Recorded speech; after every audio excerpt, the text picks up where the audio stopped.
காதல் பொல்லாதது, ஒரு காவல் இல்லாதது.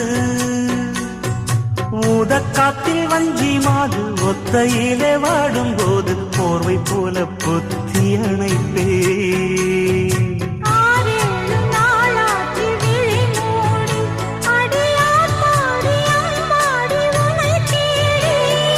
நீதானே மானே என் இளஞ்சோடி, உனை நீங்காது என்றும் என் உயிர் நாடி.